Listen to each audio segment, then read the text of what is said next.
هندسة وتصميم وصناعة السيارات واحدة من أهم المجالات الصناعية حاليا في العالم، واللي بالرغم من قدم الصناعة دي إلا إنها من ساعة ما بدأت عمر ما أهميتها قلت أو جت حاجة أكلت الصناعة دي، بل هي صناعة في تطور مستمر وكل شوية بنلاقي فيها حاجات جديدة ومختلفة. ولو تلاحظ كل ما العالم بياخد منحنى تغيير معين بنلاقي التغيير ده ظهر في العربيات، وده هنلاقيه ظاهر في تاريخ التطور لصناعة السيارات في العالم. يعني مثلا هنلاقي إن العربية أول ما ظهرت كانت عبارة عن أجزاء ميكانيكية بحتة بتتحرك بناء على نظريات ميكانيكية فقط، زي مثلا نقل الحركة من مكان لمكان عن طريق التروس الميكانيكية. بعدين مع ظهور التطورات الصناعية بدأ يدخل في العربية أجزاء إلكترونية ودمجها مع الأجزاء الميكانيكية بحيث نحسن أداء العربية. زي مثلا في سنة 1911 راجل اسمه تشارلز كيتلينج ابتكر المارش، جزء كهربائي بسيط متوصل بترس صغير بيستمد الكهرباء بتاعته من بطارية العربية. بالتالي دور الترس الصغير ده اللي بينقل الحركة للترس المتوصل بمحرك العربية فالعربية تدور. كان زمان لازم تعمل العملية البسيطة دي بإيدك عشان المحرك يشتغل، من الآخر بتدي للمحرك زقة. وهكذا بدأت تدخل الأجزاء الكهربائية أكتر للعربية، ومع التطورات التكنولوجية المهولة بدأنا كمان ندخل الكمبيوتر جوه العربية، يعني نخلي كل نظام من أنظمة العربية ليها كمبيوتر بيتحكم بيها، وده يضمن لنا دقة أكتر في النظام. يعني مثلا العربية عشان تشتغل فيه جوه محرك اسمه محرك الاحتراق الداخلي، المحرك ده بيستمد حركته وقوته من قوة الاحتراق الناتج عن خليط الهواء والبنزين. الخليط ده لازم يكون بنسبة معينة مش عشوائية عشان الاحتراق ده يتم بشكل مظبوط ويدي أقصى قوة بأعلى كفاءة ومن غير كمان ما نسيب انبعاثات كربونية عالية. زمان كان السيستم المسؤول عن خلط الهواء والبنزين اسمه كربيوريتور. السيستم ده ليه عيوب كتير قوي، بالإضافة إنه بيستهلك البنزين استهلاك جبار. ومع دخول أنظمة الكمبيوتر تحول السيستم ده لسيستم حقن البنزين اللي بيحقن البنزين في لحظة مناسبة بنسبة مناسبة نسبة الهواء الموجودة جوه المحرك عشان نضمن دقة أكتر للاحتراق ده. وبعدين العالم فاق وبدأ يدرك حجم التلوث اللي موجود على الكرة الأرضية، وبدأنا ندخل الطاقة النظيفة في العربية، يعني عربيات بالكهرباء والطاقة الشمسية عشان نقلل من الانبعاثات الكربونية اللي بتعمل أمراض واحتباس حراري وغيره. وطبعا ما ننساش ان من ساعه دخول انظمه الكمبيوتر للعربيه والموضوع ده بتطور ومستمر لدرجه ان العربيه حاليا بقت عباره عن روبوت مفيش سيستم فيها مش شغال بالكمبيوتر.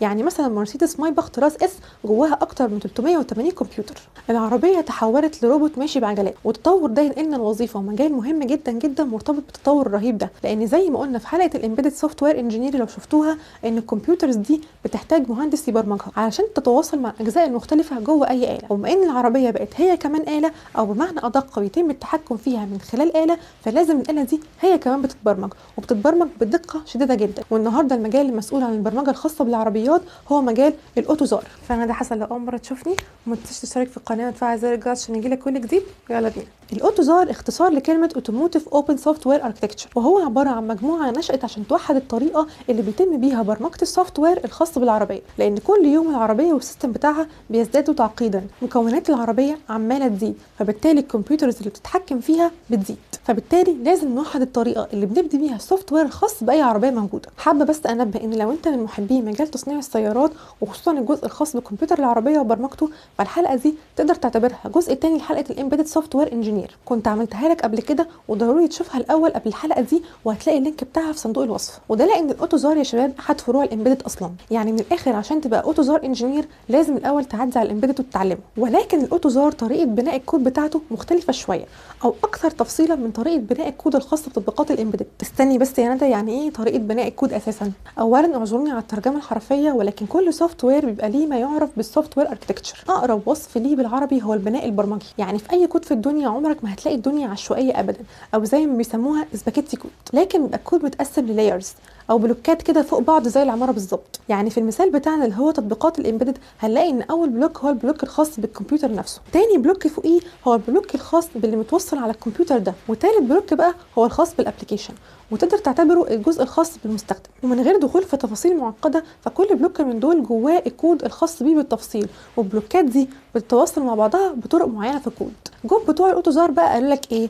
احنا كل بلوك من دول هنقسمه كذا حته، يعني من الاخر احنا قسمنا السوفت وير لكذا قسم، كل قسم من دول بيعبر او بيتحكم في حاجه جوه العربيه دي. من الاخر الاوتوزار هو في الاخر امبيدد، ولكن بنيه او باركتكتشر مختلفه عن الاركتكتشر الخاصه بتطبيقات الامبيدد. اركتكتشر تناسب تصميم مكونات العربيه المعقده وتسهل المكونات الخاصه بالعربيه انها تتواصل مع بعضها بشكل افضل. يعني مهندس الاوتوزار ده هو بيطبق مفاهيم الامبيدد لكنه ملزم بالستاندرد والاركتكتشر الخاصه بالاوتوزار. بصوا الحلقه دي ممكن ما تكونش زي الحلقات اللي بنشرح فيها بالتفصيل الممل صاحب الوظيفه اللي هتكلم عليها بيعمل ايه بالتحديد، لان الاوتوزار زي ما قلت لك هو فرع من فروع الامبيدد، يعني هو بيعمل بالظبط نفس اللي بيعمله الراجل بتاع الامبيدد من حيث الكونسبت نفسه. لكن لو انت عاوز تبقى مهندس اوتوزار فمطلوب منك تتعلم طريقه بناء الكود الخاص بالاوتوزار. اصلا انا قلت لك اننا بنقسم الكود وبلوكات وبتاع، بس الاقسام دي بقى عباره عن ايه وايه اللي جواها بالتفصيل؟ لازم تتعلم الكلام ده طبعا عشان تقدر تكتب سيستم بنفس البناء ده، وده بقى ينقلنا لنقطه المهارات. زي ما قلت لك في اول الحلقه ان انت لازم تعدي على الامبيدد قبل الاوتوزار، يعني لو انت وصلت لنقطه ان انت عاوز تبقى مهندس اوتوزار فالمفروض انك انت عارف تكتب سي كويس، ويا ريت تعدي برده على السي بلس بلس بالمره علشان هتحتاجها. واكيد طبعا عديت على بقيه مراحل تعليم الامبيدد اللي انا كلمتك عنها في حلقه الامبيدد سيستم، فمش هيفضل لك غير الاركتكتشر سوفت وير،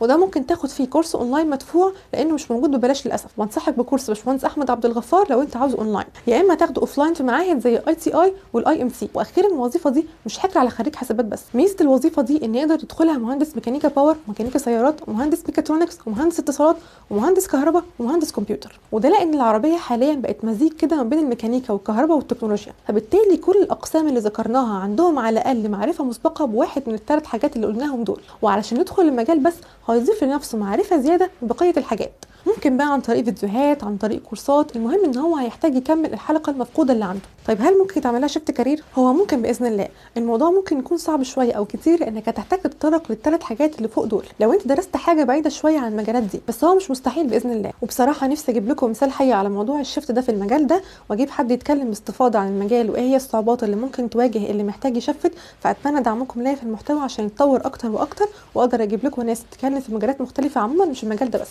ده كان تسليط ضوء سريع عن واحده من المجالات المهمه والمتاحه حاليا في سوق العمل، حبيت اتكلم عنه لوحده لان العربيات كانت حاله خاصه جدا في الامبيدد، وحاجه ما ينفعش كانت تتقال في الدقيقه مثلا. ده غير ان تصنيع السيارات عموما مجال فريد من نوعه ومهم جدا. انت بتشوف اشكال مختلفه من تصنيع السيارات، اللي بقت بتمشي لوحدها واللي بقت بتستخدم طاقات نظيفه واللي بقت بتغير شكلها، هو عالم لوحده فعلا، كوكب فريد من نوعه. بحب اعرف رايكم في الحلقه دي وقولوا لي في الكومنتات عاوزين نتكلم عن مجالات ايه تاني باذن الله. وبتمنى منكم لو عجبتكم الحلقه تعملوا لايك وشير عشان الحلقه توصل لاكبر عدد من الناس، وما تنسوش طبعا السبسكرايب وعلى زر الجرس عشان يجيلكم كل جديد، واشوفكم باذن الله في حلقات جديده. السلام عليكم.